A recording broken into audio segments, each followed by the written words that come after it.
What was the scariest I need to leave now gut feeling that you've ever experienced? In 2005, I visited my estranged uncle and his wife in Oregon. I was on a road trip and thought to say hi to him. I hadn't seen him for 10 years after my whole family cut him off. I remembered him with little memory and a few pictures from my childhood. I never understood why they cut him off, and my parents didn't know I had communication with him. Well, I visited him, and it would be my first time meeting his wife. Since it was late, he suggested I stay for the night and leave in the morning. I agreed, and they had my room prepared already. Looking at their photos, I realized his wife looked very much like his daughter, my cousin before she went missing. I found it funny in my head, but the more I looked at the photos, the more it gave me chills. I was born right after she went missing, so I know her from a memory and the pictures in their house. His wife had the same birthmark on her neck. I thought to myself, this is impossible. While preparing for dinner, she held me tight and told me to leave when he goes to Walmart and never come back. I was 18 at that time, and I remember the horror in her eyes when she told me to leave. I left and called the police to his house, hoping to save her. A few days later, I heard she was gone and that my uncle ended up in prison. My whole family knew about it the whole time. My whole family knew what he was doing to his own daughter, but they just let it happen. Finding this out was devastating, and I couldn't shake the feeling that they could have stopped it. His twisted reasoning was that his daughter looked exactly like his late wife, and he couldn't bear the fact that she had passed away. I felt nothing but disappointed and anger because my cousin was just 9 at that time. Can't imagine the horror she had to go through at such a young age. Only a monster can do that, and only a heartless man. My parents told me it was either my cousin or one of us. I asked what she meant, and she said, my uncle tried to kidnap one of his nieces in desperate attempt of replacing his wife. Years went by, but the nightmare lingered. My uncle's house, now abandoned, stood as a dark reminder of everything that happened. One night, I felt compelled to revisit it, hoping to find some closure. As I got closer, the air grew colder, and an eerie silence took over. Inside, the house was frozen in time, with dust-covered furniture and old photos still on the walls. I wandered into the basement and found a stairs under a drilled carpet leading to a hidden room. The walls were covered with newspaper clippings about missing children. My heart pounded as I realized my uncle was part of something much worse than I'd imagined. The weird thing is that the house is set to be demolished by my family. I reported everything to the police, and they told me they will investigate it since they overlooked that part during the investigation. My parents were notified, and they were disappointed at me for causing more trouble. They were trying to keep the situation low and didn't want to make it bigger. I started by confronting my parents.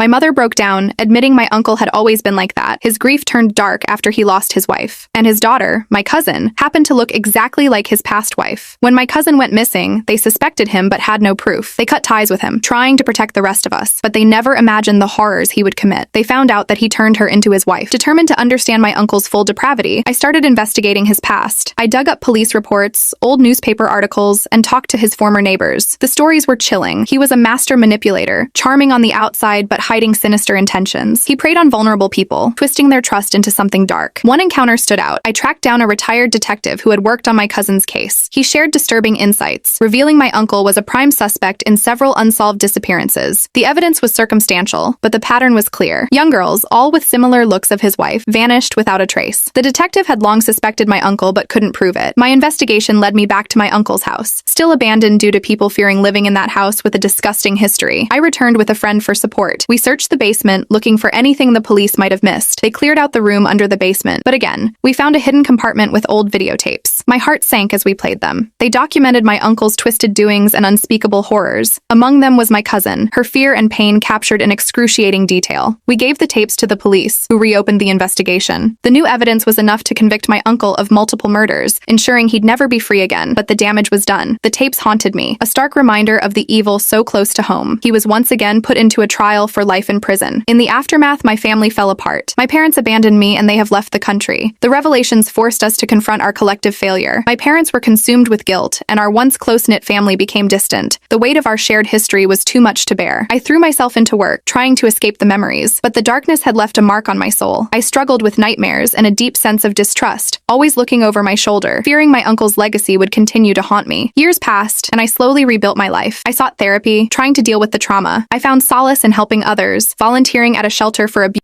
children, hoping to make a difference. It was my way of honoring my cousin and the other victims, ensuring their suffering wouldn't be forgotten. Update 1. I am now 35. And just recently discovered that my mother was also a victim of my uncle's dark world. The worst part is that she married the man who did it, and I am the product. My father was a close friend of my uncle and was one of the many who participated in those twisted doings. However, only my uncle was held liable because they carried out their horrors in his home. This revelation has shattered what little remained of my sense of security and understanding. My mother's silent suffering and the horrifying truth about my origins have added layers to the trauma that I thought I was beginning to understand. The realization that my father, whom I once trusted, was part of these unspeakable unspeakable acts has left me feeling more betrayed and isolated than ever before. I began to question everything. My childhood memories, once cherished, now seemed tainted by the possibility of hidden horrors. I confronted my mother, hoping for answers, but she broke down, her pain and guilt overwhelming. She revealed that she had been coerced and manipulated, trapped in a cycle. She was forced to marry my father in fear of my grandparents of her being a single mom, but it also meant living with the constant reminder of her trauma. She was also threatened by my uncle to shut her mouth. I don't think I will recover from any of this, but I hope one day I will. Update 2. After the confession of my mom. She unfortunately took her life after my dad divorced her. He found out she told me everything. I never wished to never had born into this family. I hope my mother will find peace.